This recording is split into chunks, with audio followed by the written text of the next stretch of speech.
Okay. This is for the lessons for InTASC Standards 6, 7, 8, Martin's Big Words. And my standard was prompting and support.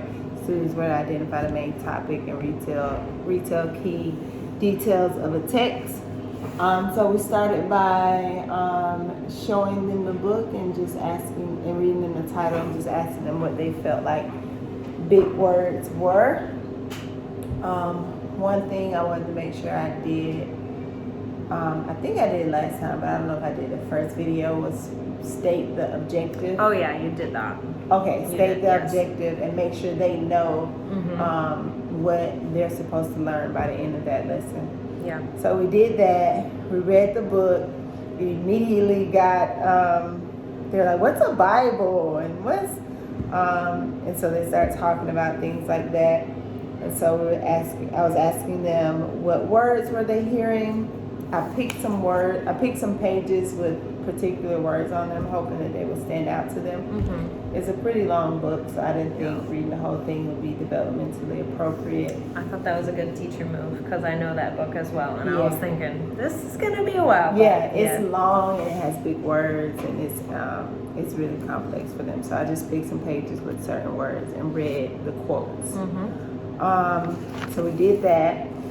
And then they did the turn and talk, which is my favorite part, and they told their partners what the book was mostly about, and I think they did a pretty good job of that. Yeah, can I ask you a question about that?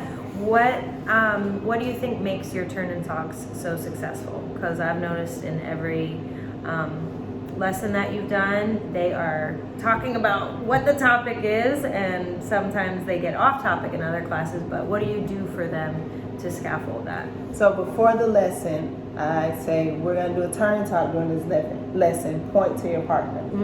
And so they know who to go to. Okay. Because when I've done this before and I haven't done that, they'll spend time, or my partner's not here, or I want to work with this person. So I always say point to who your turn and talk partner's going to be. And I use a sentence stem. Can you tell me about that? So this one was, in this lesson was, this book is mostly about, and that's what they're allowed to say. And that's the main idea. Yes. Portion. Okay. So when I went around, I was looking for them to say this book is mostly about. So if they weren't saying that, I would remind them to say that. So that really keeps them on track with the topic and staying with talking about what they're supposed to be talking about. And then I did a quick assessment at the end. I told them to give me a thumbs up if they knew what the book was mostly about. Most of them gave me a thumbs up, but some of them didn't. I don't know if they just didn't understand what I was asking them to do, but I think they all pretty much understood what the book was about. We went off track a little bit because they wanted to know about this I Have a Dream speech that I was talking about. So I ended up pulling up a video of that speech and letting them see a little bit about it. A lot of them made connections to Washington, D.C., and they said they've seen the current president there before. So that was pretty cool. May I stop you? I noticed that you did a really good connection with the other unit, the technology past and present unit, because you were like, notice that this is in black and white. That's from the past. Yeah. That was good. And that was a little hard to explain, but I think they were like, okay.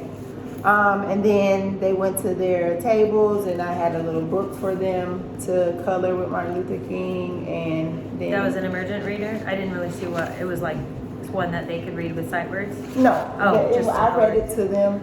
I have some kids who could read it, but it was just for them to have something to keep. Yeah, and it's probably going to engage more conversation at home when they're bringing this. And that was something I told them to take it home, or have somebody at home read it to them. Yeah, and that was it. Amazing. I thought it was great. You also modeled for them right off the bat with like, what are the big words that we hear? Like you said, together, that's a big word. You accepted all of their responses in the beginning because to them, big could be size, it could be length of words. So you were accepting that, but then you kind of closed up with saying, yeah, these words made a difference. You know, these are big words like love and togetherness and things like that. My favorite part was your objective, like right off the bat, because that tuned them in that this wasn't just a regular read aloud. we have a purpose, we're listening for something, I'm going to ask you about it at the end, and writing their responses up there, I think really solidified that. So it was great. All right. Thank you. Thank you.